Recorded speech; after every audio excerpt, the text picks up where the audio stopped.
Inorganic chemistry में हम लोग आज देखने जा रहे हैं नाइट्रिक एसिड पार्ट 2, है ना, या यूं बोलिए नाइट्रिक एसिड का पार्ट 3। क्यों? क्योंकि इससे पहले हम लोगों ने पढ़ा है नाइट्रिक एसिड क्या है, नाइट्रिक एसिड के भौतिक गुण फिजिकल प्रॉपर्टी क्या है, और अब हम लोग देखने जा रहे हैं chemical property of nitric acid. तो जो व्यूअर्स अभी हमारे साथ लाइव में जुड़े हैं, इससे पहले नहीं देखे हैं, तो वो बिल्कुल टारगेट केमिस्ट्री चैनल पे जाकर के आप क्या करेंगे, नाइट्रिक एसिड को सर्च करके देख सकते हैं, है ना। तो आज हम लोग क्या डिस्कस करने वाले हैं बाबू, नाइट्रिक एसिड के रासायनिक गुण। ओके, चलिए लिखते हैं केमिकल प्रॉपर्टीज ऑफ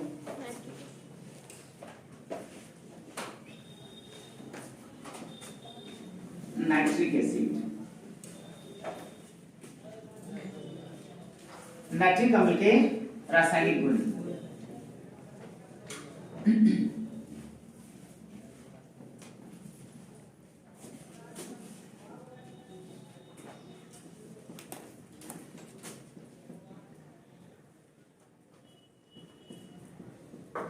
ठीक है, आइए सबसे पहले हम लोग देखते हैं एक नंबर में एक्शन विद कार्बन, कार्बन के साथ अभिक्रिया।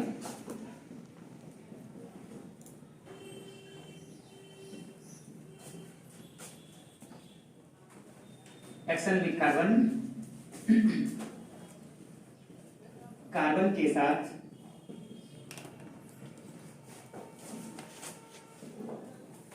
अभिक्रिया। देखिए यहां ध्यान से, क्या होता है जब हम लोग नाइट्रिक एसिड की अभिक्रिया कार्बन के साथ करवाते हैं, ठीक ना, तो आपको रिजल्ट क्या प्राप्त होता है। ये रहा नाइट्रिक एसिड, इसके साथ हम अभिक्रिया कर रहे हैं कार्बन। ओके, ये क्या है, नाइट्रिक अम्ल है,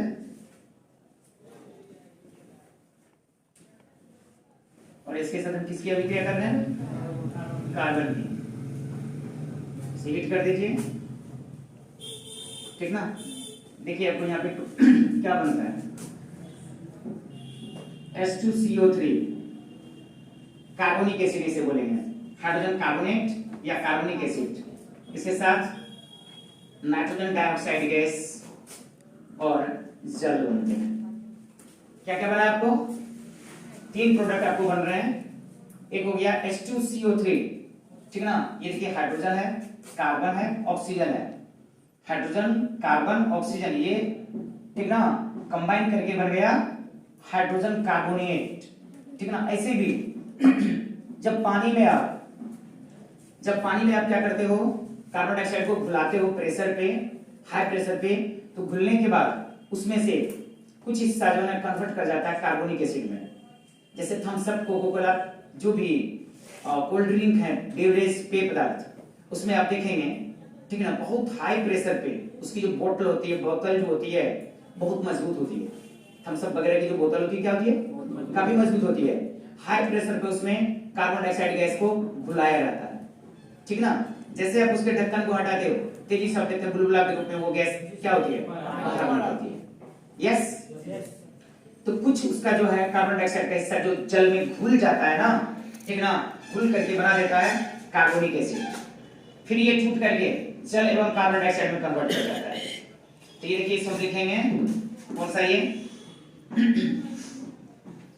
कार्बनिक अम्ल। क्या नाम है इसका, कार्बनिक अम्ल। ये तो जान रहे हैं आप, नाइट्रोजन डाइऑक्साइड गैस है, कौन है ये, नाइट्रोजन डाइऑक्साइड गैस, ठीक है, नाइट्रोजन डाई ऑक्साइड और गैस। और इसे कौन नहीं जानता है, सबको पता है। नोट कर सकते हैं इसको,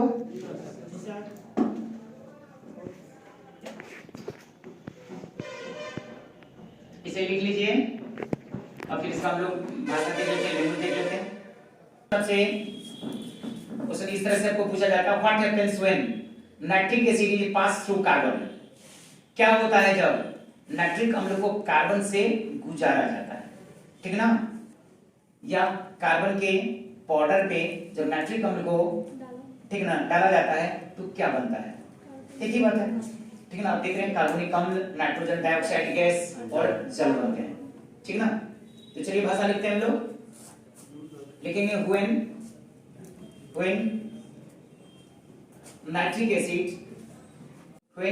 acid reacts with carbonic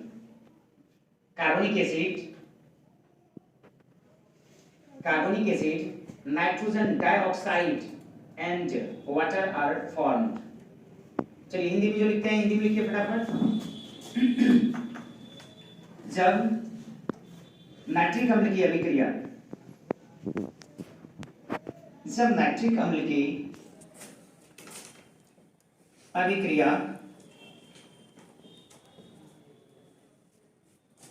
carbon के साथ की जाती है,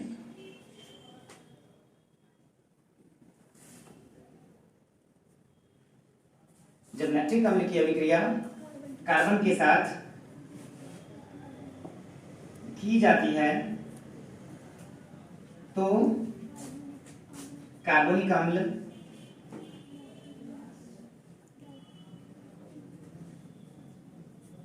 नाइट्रोजन डाइऑक्साइड एवं जल प्राप्त होते हैं। कोई परेशानी?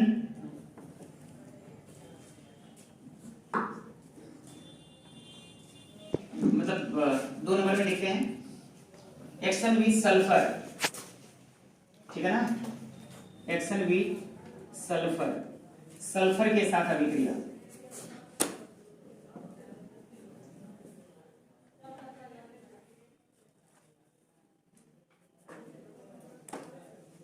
सल्फर के साथ अभिक्रिया। तो सल्फर जो हमारे पास होता है नेचर में, वो जानिए S8 फॉर्म में पाया जाता है। किस फॉर्म में पाया जाता है? S8, इस प्रकार से S8, ठीक है ना। तो देखिए क्या बनना है यहां पे,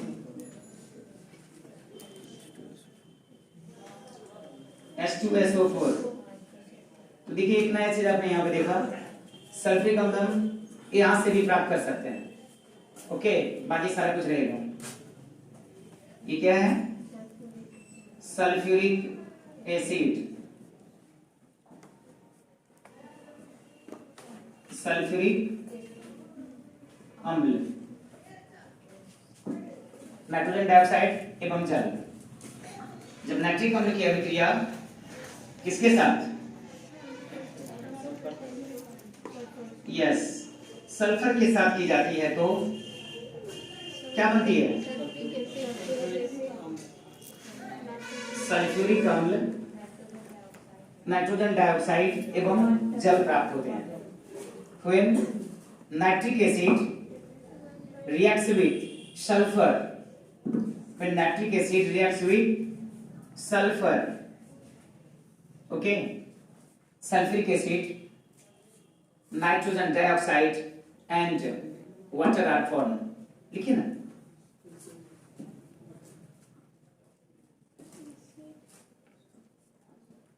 when nitric acid reacts with sulfur, sulfuric acid, nitrogen dioxide and water are obtained or formed। जब नाइट्रिक अम्ल की अभिक्रिया हम लोग किसके साथ करते हैं? सल्फर के साथ करते हैं, तो आपको क्या प्राप्त होता है? सबसे जो इंपॉर्टेंट है यहाँ पे ना, मेजर प्रोडक्ट जो है आपका, वो सल्फ्यूरिक एसिड है, देख लेना।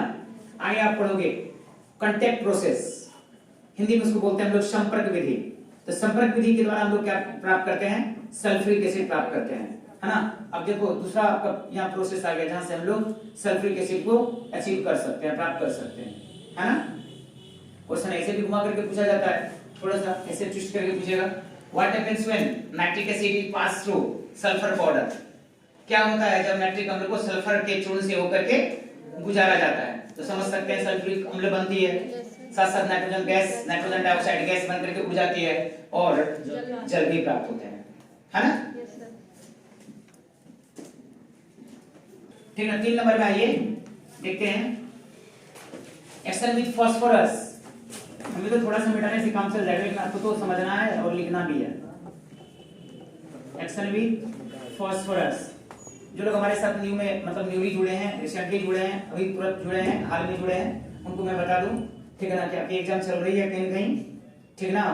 और अभ्यास तो आप ऑनलाइन क्लास कर सकते हो, ऑफलाइन अगर पॉसिबल है तो कर सकते हो, जिनसे पॉसिबल नहीं है वो ऑनलाइन जुड़ करके बेहतर बेनिफिट आप ले सकते हैं। तो यहाँ देख लीजिए फास्फोरस के साथ अभी किसके साथ भाई? ओके, फास्फोरस भाई को बुला लिया। चलो भाई फास्फोरस आगे देखेंगे हम लोग बढ़िया से फास्फोरस को, कितने प्रकार के फास्फोरस होते हैं, फिर ना किस फॉर्म में फास्फोरस पाए जाते हैं। अभी फिलहाल तो एक्शन देखना पड़ेगा यहाँ। तो क्या करेंगे यहाँ, फास्फोरस जो हमारे बीच मौजूद होता है ना, ठीक है ना, P4 फॉर्म में होता है। किस फॉर्म में होता है बाबू? जैसे ऑक्सीजन डायटोमिक होता है, हाइड्रोजन डायटोमिक होता है, 2 परमाणु वाला होता है, हाइड्रोजन डायटोमिक होता है, नाइट्रोजन डायटोमिक होता है, ओजोन ट्राइटोमिक होता है, 3 परमाणु वाला होता है ओजोन गैस है, जो समुद्र तल से 28 से 32 किलोमीटर की हाइट पे आपको पाई जाती है ना, जिसे हम लोग बोलते हैं protective layer of the earth which provides safety against ultraviolet rays, ठीक है ना। पराबैंगनी विकिरण जो कि सूर्य प्रकाश के थ्रू हमारे मतलब जमीन तक पहुंचती है, अर्थ तक पहुंचती है, पृथ्वी तक पहुंचती है, वो क्या करती है, छतरी की तरह काम करती है, छान के उसको भेजती है। जैसे धूप तो होती है, लेकिन आप जब छाता लगा के जाते हो, छाता लेकर के जाते हो, तो धूप तो आपके चेहरे पे पड़ती है, लेकिन छन के आती है, तो उसकी इंटेंसिटी उतनी ज्यादा नहीं होती है, उससे आपको ज्यादा मतलब झुलसना नहीं पड़ता है, एहसास होता है क्या, ठंडा, समझ रहे ना। वैसे ही यूवी रे की हम बात कर रहे हैं, तो उसमें हम लोग बात किए थे अभी ओजोन के बारे में। तो उसको ओजोन जो होता है उसको हम लोग दिखाते हैं O3 से, 3 परमाणु वाला है ये O3। लेकिन अभी जो आपको बात किया जस्ट कुछ देर पहले S8 कितने परमाणु? 8 वाला, इससे आगे वाला नहीं है, इसकी बात कर रहा हूं P4। क्या ये P4, क्या लिखेंगे यहाँ, फास्फोरस। हमारी हड्डी की मजबूती के लिए फास्फोरस जरूरी होता है, फर्स्ट फॉर्म में पाया जाता है ये, ठीक है ना। हमारी हड्डी में कैल्शियम फॉस्फेट के रूप में पाया जाता है, कैल्शियम फॉस्फेट, ठीक है ना, पढ़ेंगे हम लोग उसको। देखिए नाइट्रिक अम्ल की अभिक्रिया जब फास्फोरस के साथ करते हैं तो यहाँ, ठीक ना, एक एसिड बनता है जिसका नाम है S3PO4। क्या नाम है बाबू? S3PO4। PO4 पीने के लिए नहीं बोल रहे हैं, ठीक है ना, गौर करिएगा, हम बोल रहे हैं PO4, ठीक है। इसको पढ़ेंगे हाइड्रोजन फॉस्फेट, ऐसे एक वर्ड पढ़ेंगे हाइड्रोजन फॉस्फेट S3PO4, और इसका नाम है फास्फोरिक एसिड। कौन एसिड? Yes, phosphoric acid. तो तीनों जगह आपने क्या देखा, अम्ल ही बन रहा था। एक से सबसे पहले क्या बना बताइए, कार्बोनिक एसिड, यस। फिर क्या बना, सल्फ्यूरिक एसिड, अभी क्या बना, फास्फोरिक एसिड, फास्फोरिक अम्ल। बाकी तो कोई चेंज नहीं करना पड़ रहा है ना, कोई दिक्कत है नहीं। चलिए जल्दी इसको लैंग्वेज को भी हम लोग हिंदी में कर लेते हैं, इंग्लिश में बताते हैं। जब नाइट्रिक अम्ल की अभिक्रिया किसके साथ, फास्फोरस के साथ, यस, फास्फोरस के साथ की जाती है तो कौन एसिड, फास्फोरिक अम्ल, साथ ही साथ नाइट्रोजन डाइऑक्साइड एवं जल प्राप्त होते हैं। इंग्लिश वर्जन वाले लिखेंगे, when nitric acid reacts with phosphorus, when nitric acid reacts with phosphorus, phosphoric acid, comma दीजिएगा, phosphoric acid, nitrogen dioxide and water are synthesized or obtained or formed, ठीक है ना। हिंदी में जो लिखते हैं वो तो लिखा हुआ भी है, आपने देखा। जब नाइट्रिक अम्ल की अभिक्रिया किसके साथ होती है, फास्फोरस के साथ होती है, तो फास्फोरिक अम्ल, नाइट्रोजन डाइऑक्साइड एवं जल प्राप्त होते हैं, है ना।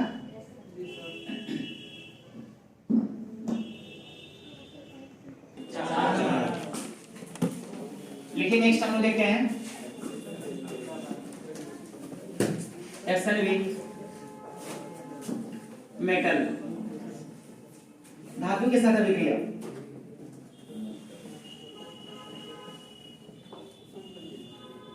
धातु के साथ अभिक्रिया। अभी देखो ये HNO3 है, नाइट्रिक एसिड, हमने क्या किया, सोडियम लिया। सोडियम ग्रुप 1 का एलिमेंट है, ग्रुप 1 एलिमेंट, मेटल है, धातु है ना, अल्कली मेटल के नाम से जाने जाते हैं सोडियम, ठीक है ना, बड़ी आसानी से रिएक्शन कर लेता है, NaNO3 बन जाएगा, देखिए आसानी से। बच क्या गया H, तो H तो आएगा नहीं, हाइड्रोजन जो है ना गैस है, डायटोमिक होती है, तो बैलेंस आपको करना पड़ेगा।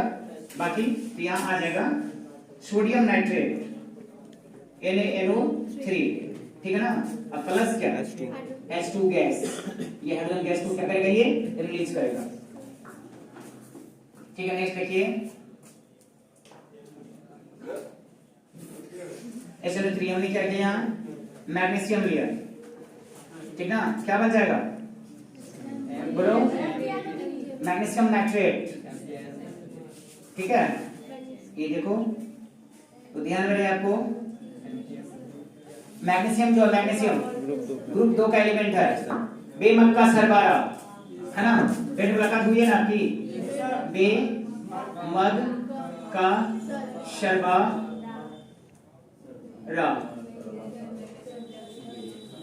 ये ग्रुप 2 के एलिमेंट है, इसे हम लोग बोलते हैं मालूम, अल्केलाइन अर्थ मेटल, क्षारीय मृदा धातु के नाम से जाना जाता है। एक नजर डालिए आप इस पे, beryllium, magnesium, calcium, strontium, barium and radium ना, बेमक्का सरबारा, ग्रुप 2 के ये धातु हैं, एक भी इसमें अधातु नहीं है, नॉन मेटल नहीं है, सभी सभी क्या है, मेटल है, और रिएक्टिव भी काफी है, सक्रिय भी है, ठीक है ना।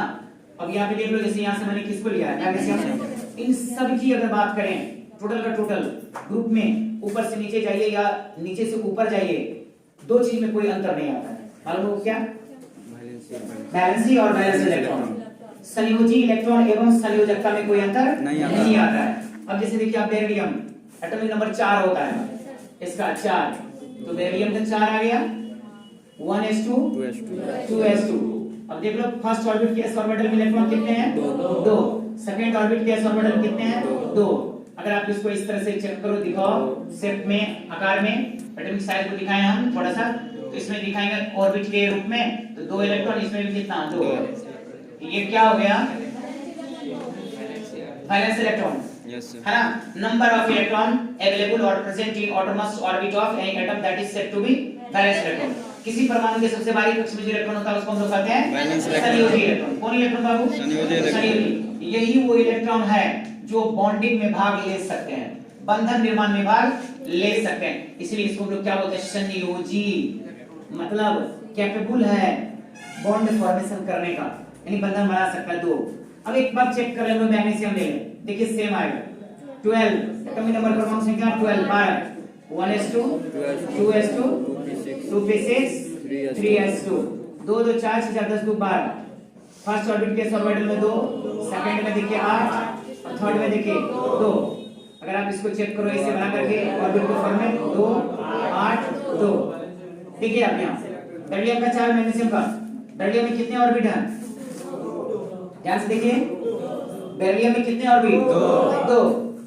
This is the circular path where electron revolves around the nucleus that is said to be orbit। केंद्रक के चारों ओर का वृत्ताकार क्षेत्र जिसमें इलेक्ट्रॉन चक्कर लगाते हैं उसे हम लोग कक्ष के नाम से जानते हैं, ऑर्बिट बोलते हैं। इसमें कितने ऑर्बिट हैं, 2, KL, यहाँ देखिए ऑर्बिट 3, अगले वाला में 4, अगले वाला में, अगले वाला में, अगले वाला में, समझ में आ रहा है, यस सर। तो यहाँ पे देखिए लेकिन एक चीज में कोई चेंजिंग नहीं है, वैलेंस इलेक्ट्रॉन, वैलेंसी भी सेम होगा, यस सर।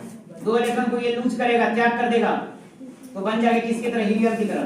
ये 2 इलेक्ट्रॉन को त्याग कर देगा, लूज कर देगा, तो बन जाएगा 8 2 10 नियॉन की तरह। तो देख रहे हैं आप, कोई अंतर आया नहीं ना।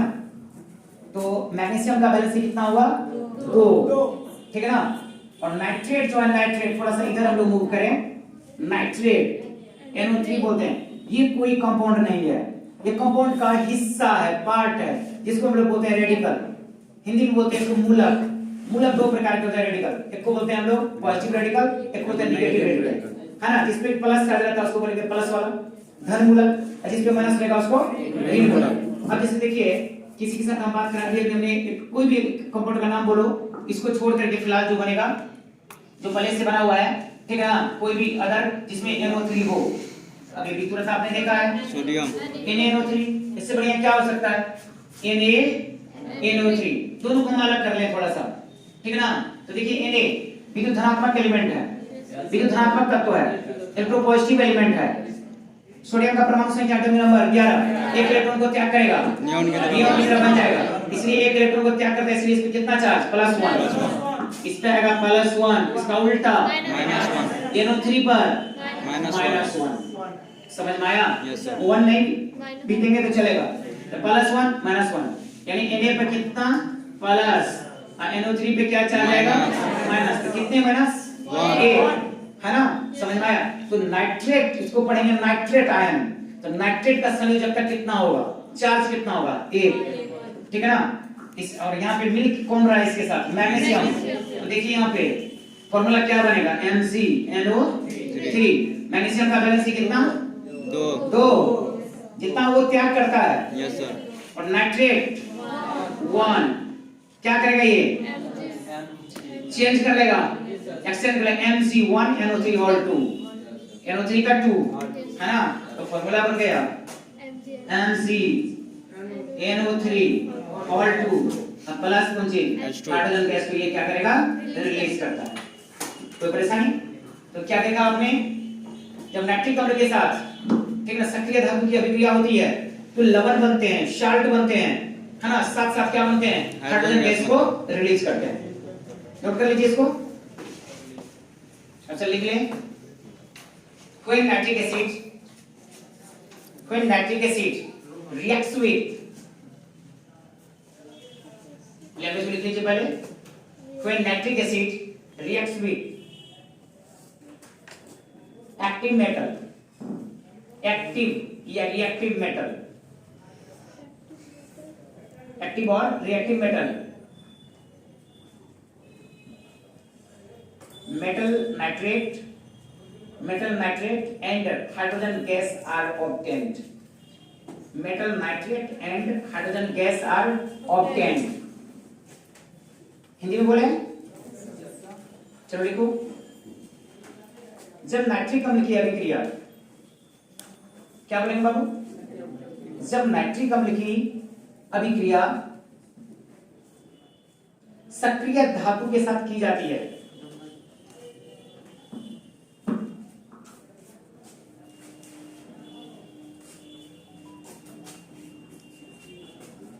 जब नाइट्रिक अम्ल की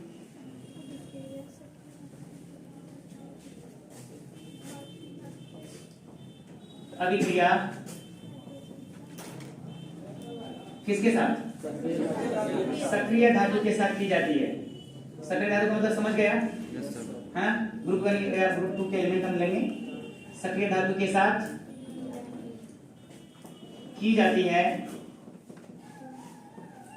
तो मेटल नाइट्रेट, धातु के नाइट्रेट एवं हाइड्रोजन गैस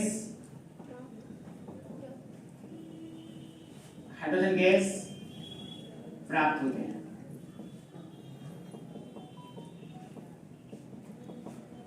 ठीक है, देखा आपने, कोई परेशानी? चलिए हमारे ये समाप्त होता है यहाँ पे, फटाफट हम लोग देख लेते हैं यूसेज, उपयोग, नाइट्रिक अम्ल के क्या उपयोग है ना। पीछे जो भी आपने देखा रिएक्शन में, जो कुछ भी आपको बना है, सारे के सारे किस में आ जाएंगे, उपयोग में आ जाएंगे। देखिए अब हम लोग देखते हैं यहाँ, ठीक ना, नाइट्रिक अम्ल के उपयोग, what are the usage of nitric acid. बहुत सारे उपयोग हैं जिनमें मुख्य पे हम लोग बात कर रहे हैं। अभी आपने रिएक्शन देखा है, उस रिएक्शन में ये सब आपको प्रोडक्ट बने हैं, उत्पाद बने हैं। तो सबसे पहले देखिए, in the synthesis of H2CO3, मतलब कार्बनिक अम्ल के निर्माण में। दूसरे नंबर में देखिए सिंथेसिस ऑफ H2SO4, बहुत इंपॉर्टेंट है ये, सेकंड वाला, सल्फ्यूरिक अम्ल के निर्माण में। तीसरे नंबर पे देखिए in the synthesis of phosphoric acid, phosphoric अम्ल के निर्माण में। 4 नंबर में देखिए in the synthesis of salt NO2 and H2 gas, लवण के निर्माण में, NO2 नाइट्रोजन डाइऑक्साइड गैस के निर्माण में एवं हाइड्रोजन गैस के निर्माण में, है ना। इसके अलावा इसका उपयोग कर किया जाता है पेपर जो तैयार किया जाता है, पेपर समझते हैं ना? Yes sir. यस, उसमें भी जब तैयार होती है ना पेपर तो उसमें रंग होता है क्लोरोफिल वगैरह का, है ना, वो सब रंग होता है, तो उसको साफ करने में, है ना, पेपर को क्या किया जाता है, डिकलरेशन करने में। ओके, तो लैक्टिक अम्ल हमारा यहाँ पे समाप्त होता है। मिलते हैं हम आपसे आपके अगले क्लास में, है ना। ओके।